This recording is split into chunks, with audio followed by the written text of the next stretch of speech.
the words of sympathy and comfort from complete strangers has, in their own words, been a godsend to Jenny and Trevor Hicks.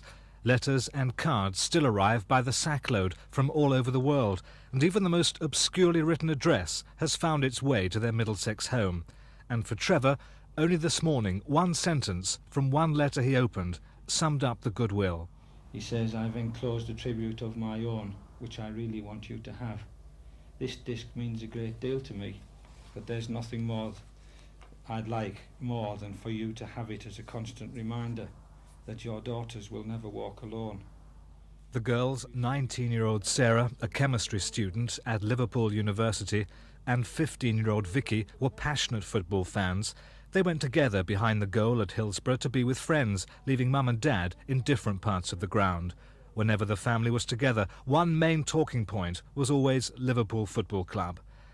Jenny and Trevor, in trying to put their lives back together, are both determined that their personal tragedy must never happen again. With fences still up at many grounds, they fear it could. I think it could, yes. If you think that one of the sad parts for us is that nothing has significantly changed and won't do for perhaps a year, perhaps 2 years, before any real effects from Hillsborough will show on the terraces.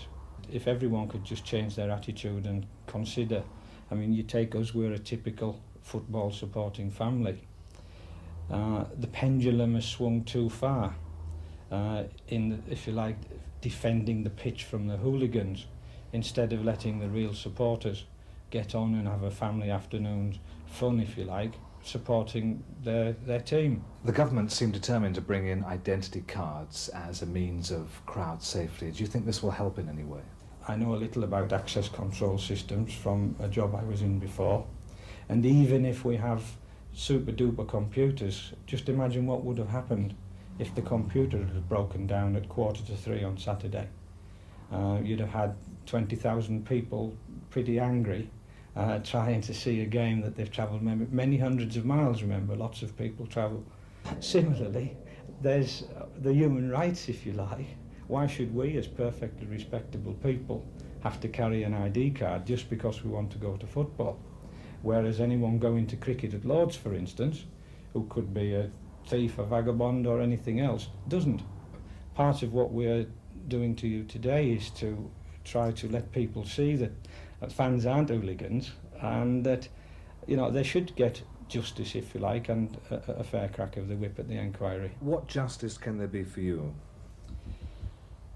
Obviously, nothing can bring our two daughters back. All we're trying to do is, in their memory, if you like, is to make sure that the game that they loved so much is improved significantly on the back of this terrible disaster. There's an awful lot of things that can be done. Okay, they're going to cost money. We're talking of redistribution of the wealth within football, perhaps. It's the fans pay the wages of the officials, of the players, of everybody. And it's perhaps times that everybody started to consider the fans a lot more, not just when there's a tragedy, but on every Saturday at every ground.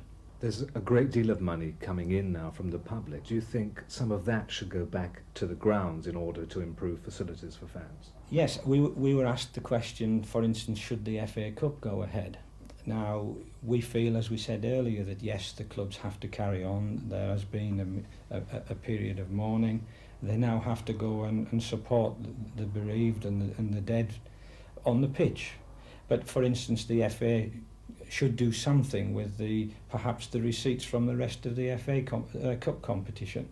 And we would be delighted if some of that could be put back into ground safety, for instance.